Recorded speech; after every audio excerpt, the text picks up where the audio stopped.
Welcome to Silicon Valley Successes. We interview experts and entrepreneurs to give the world access to the knowledge and experience that is here in Silicon Valley. Our mission is to create opportunities for those who seek them and to help you to become the next Silicon Valley success. Welcome to Silicon Valley Successes. So today we have Matt from Unit.City, which is the largest tech park in Ukraine.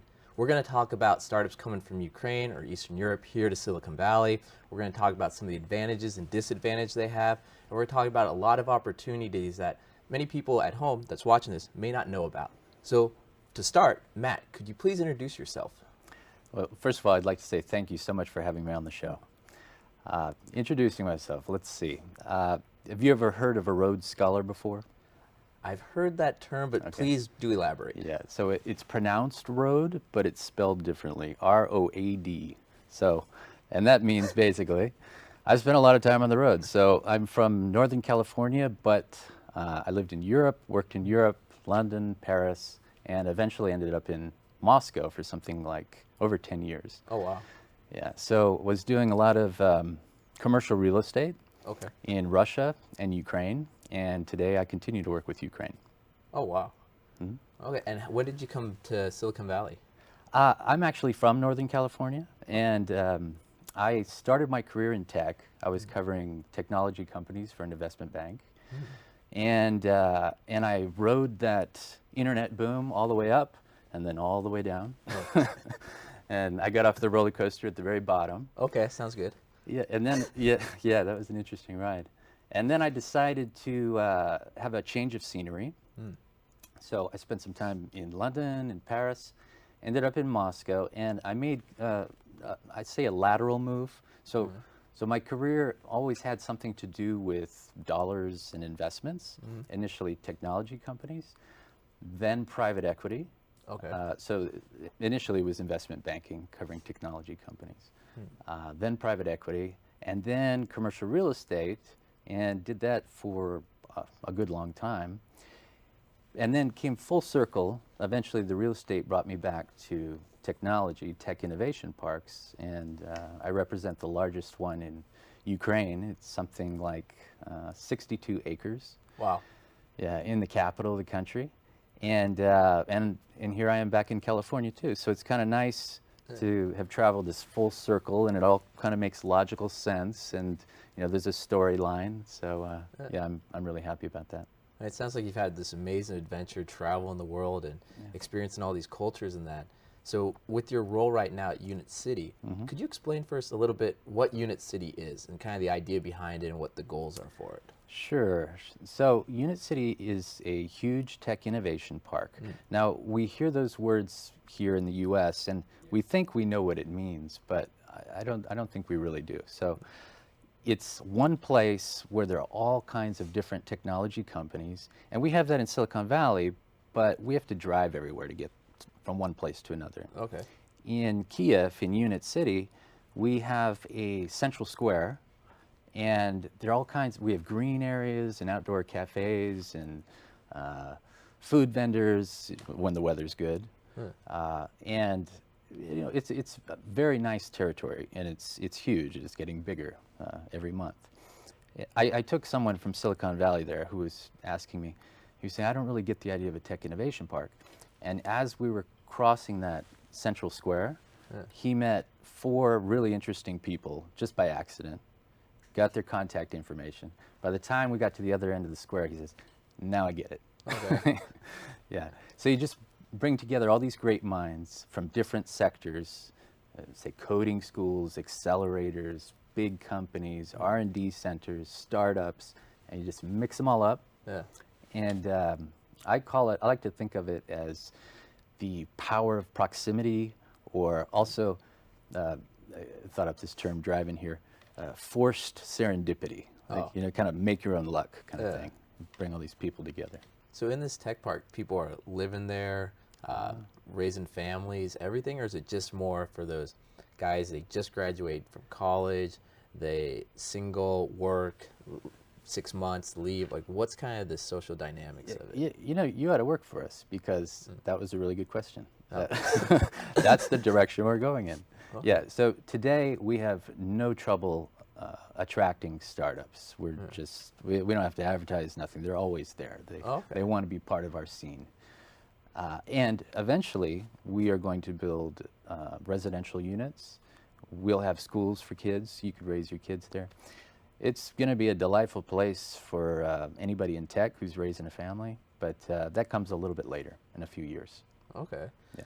So then right now with Unit.City, you have companies from Europe migrating to this location to set up their offices. Is that correct? That's correct. I would say that our emphasis is on American companies, however. Okay. So let's back up just for a minute. So Ukraine, it's the largest outsourcing market in Europe, believe it or not. They churn out more engineers per year than any other European country. Now, it's not part of the EU, but it does have a free trade agreement with Europe, and you don't need a visa to come to Ukraine from Europe or to go to the EU from Ukraine. Okay. So it's getting economically integrated. Yeah. And where did I want to go after that? What was your question again? The companies go into Ukraine, and then you said mostly, not so much Europe, but focus of America. Oh, yeah, there was a statistic in my head. So something like 80% of the outsourcing revenue is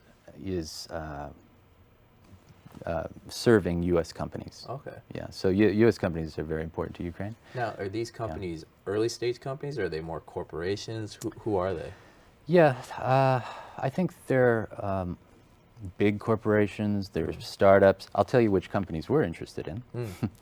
We're interested in startups that are on the verge of scaling, so they can see on the horizon that they need to hire a lot of engineers, and they're worried they're not going to be able to do it in Silicon Valley because there's just so much talent to go around, and it's very expensive here. Okay.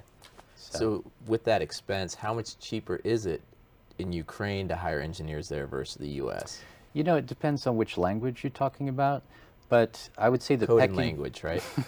Well, just to be oh clear. yeah, programming language. Yeah. Sorry. Yeah. I'd say the pecking order in terms of cost, so Ukraine and Belarus will be about the same level. Russia's going to be a little bit more expensive. Really? But I really, yes, it is inexpensive compared to Silicon Valley.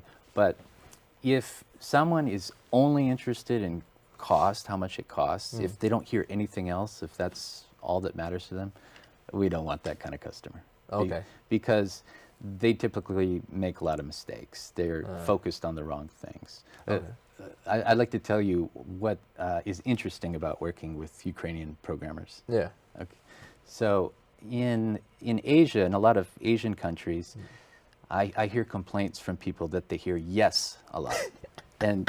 And the yes doesn't necessarily mean yes. It's like the way we say like. I hear you. I hear you. Yes, yes, you're speaking, and I hear you. Okay, yes, yes. So I've experienced this way too many times. Okay. So I've heard in cases in which someone says, I'd like this done in 2 weeks, and I'd like these features, and then 2 weeks go by, and it's as if that first conversation never took place. Yeah. Okay. Now, Ukraine, Russia, that part of the world, very different. Okay. Very different. So you could ask them to finish that project with those features in 2 weeks, and you'd get a response, impossible, or I don't think that's a good idea. So you get pushback. Yeah. But it's actually constructive pushback. So it's a little bit jarring coming from our culture where the customer is always right. Yeah. To have somebody telling you, no, I don't think that's a good idea, or that's impossible. Yeah. But the funny thing is, the very next day, there'll be some significant process done already. Okay. Yeah. So it's a circuitous path. You know, no, and you actually get to where you want to go. Okay. Yeah. So it's a little. Kind of tell me. Yeah. I guess go back. Tell me about the workflow of working with Ukraine program or development team there. If you're a startup here or someone that, as you had mentioned, is on a growth projector, want to scale, but may not be able to hire the engineers here. So Yeah. say I'm a startup here, I have no contacts to Ukraine. What's the whole process? What does it look like? Okay, so it depends on what kind of company you are and whether you've already worked with teams abroad. Never worked with teams abroad. This is Okay. my first startup. PhD from Stanford, think I know everything, but I don't. Okay. Very good description. I don't know. I know such people. Just came up with that. Yeah. Let's see. So in that case, I would recommend that someone on the team is in this time zone who understands both cultures. So that could be someone like me, or more ideally, it would be say a Ukrainian or a Russian programmer, project manager who has 10 years experience working in the U.S., reporting to U.S. companies and managing teams abroad. Okay. So quite a few benefits. First of all, yes, it's going to be less expensive because the bulk of the team is in Kiev. Two, you're going to communicate in your own time zone. Okay. Yeah, and yes, there is an overlap of time zones, 1 or 2, 3 hours. Yeah. But I can tell you, I call someone in, say, Ukraine or Lithuania, wherever it is, and they're tired when I'm at the top of my game, or vice versa. And we can never both be at the top of our games. It's very difficult. So it's nice to have someone in this time zone you can speak to, and someone who understands their point of view and knows how to deliver your message in the right context. Okay. Yeah, that's key. So that person is translating both language and culture and kind of that point of view, and that's actually more important than just that language translation. Exactly. Couldn't agree more. Okay. Yeah. But tell me about the onboarding process. So I'm a startup. I come to you. I say I want an Ukrainian development team, and you're going to be the middle person, or you'll introduce the middle person. Well, I'll continue to be involved because I want the relationship to be a successful one. Okay. So I'll never completely give up some kind of involvement. Okay. And the Unit.City brand is really important to us. We want only success stories in Silicon Valley. So All the rest disappear. Sorry? Playing on. Yeah, exactly. So depending on your experience level, if you have no experience managing teams abroad, I think it would be better to have a few locals, so say myself, then a project manager based in wherever, San Jose or San Francisco, who's going to interface with you and manage the team abroad. And you'd be signing a contract with a U.S. company. What else could I tell you? If you are a company that has a lot of resources and wants to hire a lot of engineers over time and you want flexibility, we could even create a turnkey solution where you eventually own a subsidiary in Ukraine. So we can create a solution across the whole spectrum of possibilities. And what's great about Unit.City is that we have so many resources. We can pull them down. If you're scaling fast, we have a coding school with nearly 1,000 students, a data science school, 50 startups. So, and we know all these teams. We've seen them perform over time. So it's not as if we're giving you some people that we haven't properly checked out and vetted. So that concludes part 1 of this interview. To find out more information, please visit siliconvalleysuccesses.com.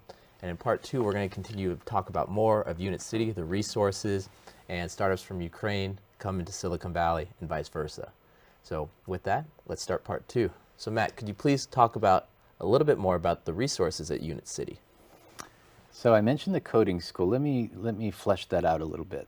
We call it Unit Factory, and the curriculum we use is from Coding School 42. Yeah. So you know 42. They're in Fremont. Oh, okay. You've been over there. Yeah, Jamie, I know the whole team. Oh, okay. The whole team of All right, 8 great. people here. Yeah, very nice facilities. Oh, amazing.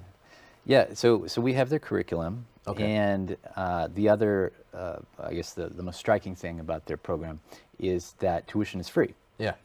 So I think that's a little bit like the Cambridge University model or the Harvard University model. People are trying to get in there, into Harvard, because it has such a great reputation. 3 years of tuition-free education. That sounds great from a Yeah. top school. So when people arrive on their first day, we already have some outstanding Yeah. minds in our every class. Do they think the whole university is too good to be true when they arrive, or? Yeah, I imagine some of them are scratching their heads. How is this possible? Yeah. Yeah. Who's stealing my code? And the other thing that's unusual about the program is that there are no instructors per se. So teams are formed and you're given cases that resemble real life problems and you try to solve them. And there's actually some kind of map. Have you seen that map, that labyrinth you have to work your Yeah. way through Yeah, to get before to you the goal. graduate? Yeah. But let's go back. Tell me more about the resources of Unit.City there. Okay. And also, let's kind of get to where we're talking about startups from Unit.City come in here and maybe the difficulties that they face. Right, But right. yeah. Yeah, we haven't had a lot of startups come this way yet from Unit.City because we're still relatively young. We're, 2 years old, let's say. Oh, okay. Yeah, but we have, what do we have, 9 buildings up, beautiful office buildings. You can see the links on the website after this interview. So, talking about Ukrainian startups coming this way. So one of our accelerators is focused on global startups who are interested in the U.S. market, and I will facilitate their transition to the U.S. What kind of problems do I see? What kind of mistakes are being made over and over again? Well, a lot of startups come here, and they come over here for a week or two, and they come in a big group of startups from the same country. Yeah. So they show up here and we are Latvian startups. It's like, and people here think, okay, that's a little strange. Yeah. And why is that important? And what do you do? Yeah. Right? So you do not brand yourself as from a particular country. No one cares here. Yeah. Right. Now, it's another matter if you go to, let's say, a blockchain conference and you discover that, oh, all the good startups were from Ukraine. Well, that's a pretty powerful message. Yeah. But you got to let people discover that for themselves. Okay. So that's number one. Number two, you really need to stay here. You need someone here. And I would say not just one person, at least two. You need to have each other's back, and you need to assimilate. You need to think as like a native of Silicon Valley, and to do that, you need to break out of your community, whatever it is. If you're Chinese, you should not be hanging out with all the other Chinese founders. You need to really dive into Silicon Valley and discover it. Yeah. Yeah. No, I've seen that with a lot of the groups here, Silicon Valley, where they'll send a VC over from a country and they'll just hang out with that group, whether clique. it's Chinese, Japanese, Korean. They never actually immerse themselves in Silicon Valley, and they never get access to the good companies because of that, or a rich deal flow. That's a huge mistake. What are some of the other problems that founders from Ukraine might face when they come here? Do they have visa problems, or because they're startups they're able to get those, or is that getting easier or harder? That is a good question, and I need to crack that. I have a number of friends who are immigration lawyers, so I'm just going to hand the problem over to them. I'm not on top of it just yet, but I have not come across anyone who has been in such dire straits they had to leave. Okay. Yeah, and I will say this, of the Ukrainian startups or the Ukrainian founders who are very successful here, they spent some time in the United States before their startup got traction. So Okay. I don't know if WhatsApp is he immigrated here pretty young, Yankum, but there's a Ukrainian team in WhatsApp, and Jan is originally from Ukraine. Grammarly, I don't know if we consider Grammarly Ukrainian or Canadian, but they're Ukrainian guys. PetCube, Okay. yeah. I don't know how many years they were here before, and I think they got here through China actually. So that's an interesting path they took. How many years do you think it takes a founder or someone from Ukraine to kind of get acclimated to Silicon Valley? Well, it depends on the person, but if you're applying yourself, I would say a year. Yeah, I got acclimated in Russia in about a year. Okay. Yeah, I don't look Russian. You know, I can open a taxi door and they'll speak English to me, just the way I look. But Yeah, my recommendation: go to a lot of parties. Yeah, just speak, and next thing you know, you're local. Okay. Yeah. So far we've talked about getting acclimated to Silicon Valley, taking about a year.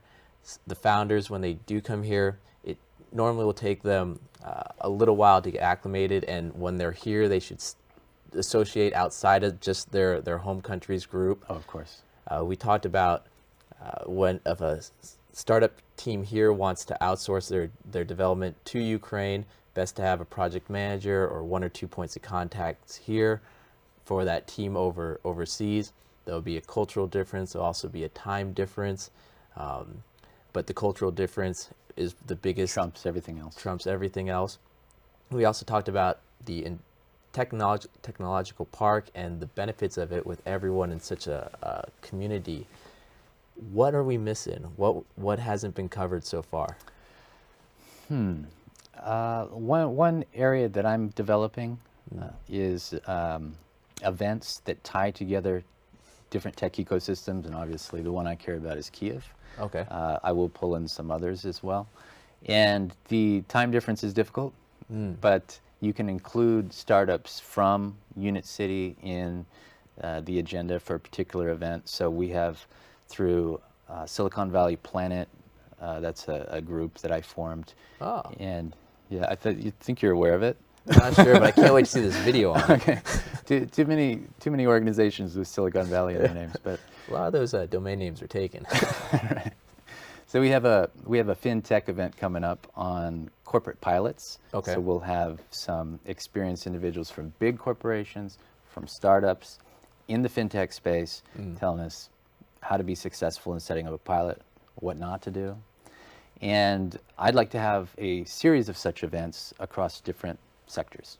Okay. Yeah. And I will be working with my colleagues at Unit.City, and they just launched their first batch of startups, and 2 of them are FinTech. So Okay. I will integrate them in my activities here. So right now in Ukraine, are there fintech, blockchain?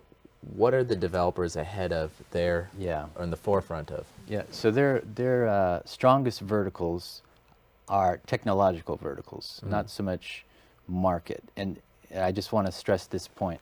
So Ukraine's shortcoming today is a lack of entrepreneurial experience. My shareholder is a fantastic entrepreneur, by the way. I'm so impressed by him, I have to say. We'll cut that part out, Yeah. don't worry. I'm not flattering him. I'm just so impressed. But as far as technology goes and engineering know-how, Ukraine is near the top. So that would be blockchain, that would be computer vision. Let's see, that would be artificial intelligence, that would be Internet of Things. I'm sure I'm missing something, but there are 4 or 5 that we have really strong teams in. Okay. Yeah. Fascinating. And what advice would you give to a founder in Ukraine before coming to Silicon Valley? Or advice Yeah. you wish if you could pass on any one key thing of knowledge, what would it be?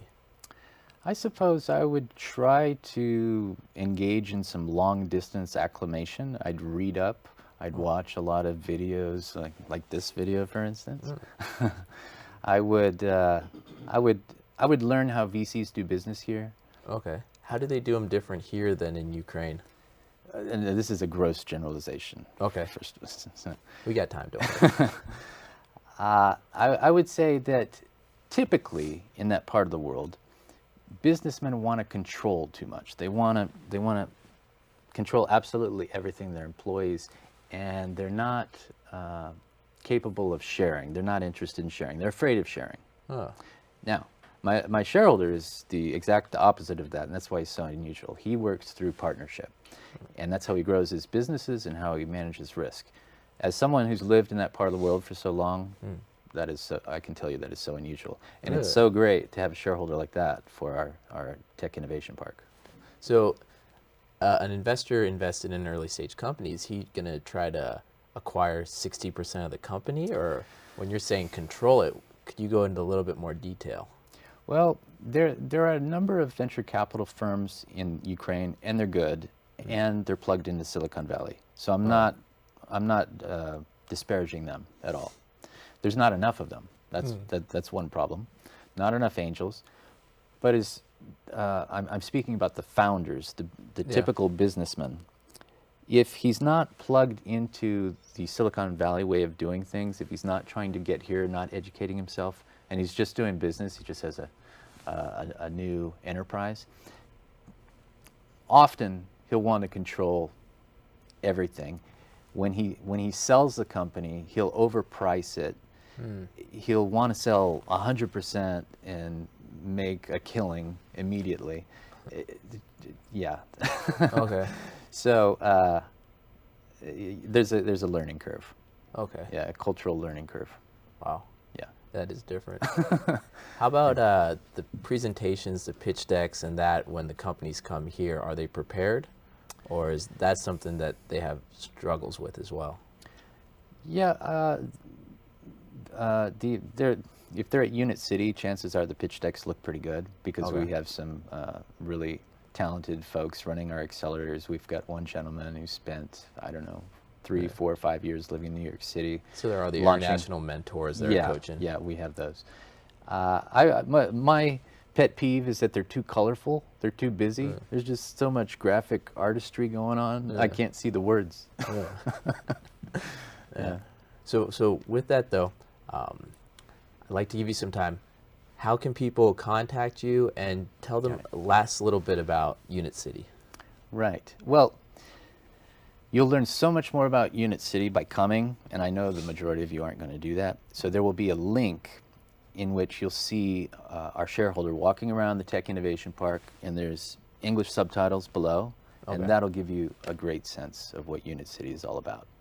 Also, if you're interested in the events, and there will be some Ukrainian startups every once in a while at these events, the site to check out is siliconvalleyplanet.com.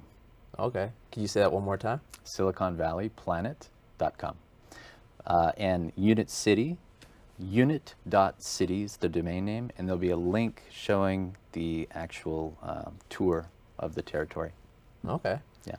Yeah, we can have both those links at the bottom under your bio at siliconvalleysuccesses.com. There we go. Wonder how many times we can say Silicon Valley in a sentence. But with that, would like to thank everyone for watching. Would also like to mention our next guest who will be on the show, Jock, who is a social media expert. He will be talking about using LinkedIn, Facebook, and many other social medias to benefit your startup. So look forward to seeing you at the next episode. Once again, thank you, Matt. And thank you. Thank you from all of us at Silicon Valley Successes. We hope you found the information presented today useful in your path to success. For further information on accessing the resources in Silicon Valley, you may visit us on the web at siliconvalleysuccesses.com, on Facebook and YouTube. Thank you. And remember, we want to help you in your journey to become the next success.